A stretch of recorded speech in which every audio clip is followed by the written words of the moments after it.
She had worked a double shift again. Her name was Emily, and she was just 23, barely making it in the city of Toronto.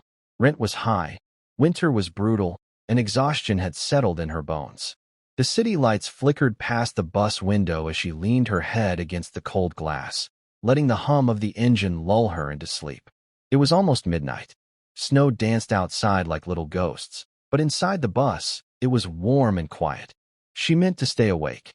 Her stop was just 7 more down, but the weight of the day closed her eyelids. He noticed her the moment she boarded. A young woman in a faded coat, dark circles under her eyes, clutching her backpack like it held her last piece of hope. Liam wasn't usually out this late, but he had stayed at his brother's place longer than he planned. He wasn't nosy by nature, but something about her looked fragile, as if she was holding her life together with invisible thread. Stops passed. People came and went.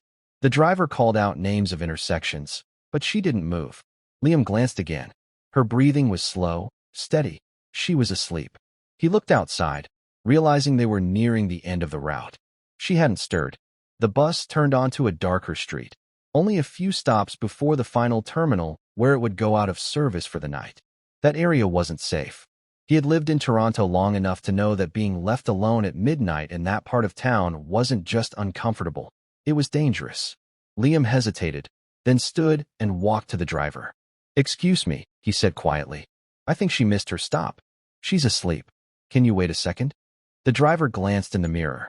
"We're almost done. I can't stay long." Liam returned and gently sat in the seat across from her. He didn't want to scare her. He lightly tapped the back of the seat.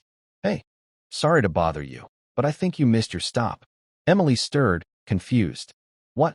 Oh no. Oh no." She bolted up, eyes wide. "Where are we?" "We're near Weston. Almost the last stop," Liam said calmly. "I noticed you were sleeping and didn't want you to end up here alone." Emily's heart raced. "I live near High Park. I was supposed to get off 10 stops ago. I figured. It's okay. I'll make sure you get to a safer place. We can talk to the driver, maybe reroute, or I'll call a cab for you." She looked at him, half scared, half grateful. "Why would you help me?" Liam gave a small smile. "Because someone helped my sister once when she was in a bad place. I guess I'm just paying it forward." The driver offered to let them stay on as he looped back to the depot. Liam sat beside Emily now, not too close, just close enough to make her feel less alone. She slowly relaxed, and they talked. About life. About exhaustion. About how it sometimes feels like you're invisible in a city full of millions. She told him about working 2 jobs, about missing her mom back in Halifax, about feeling like she was drowning but couldn't stop swimming. He listened, not like people usually do, but really listened. When the bus finally turned around, the driver offered to let her off close to a cab stand. Liam walked with her to the curb and waited until the taxi came. He paid the driver before she could argue.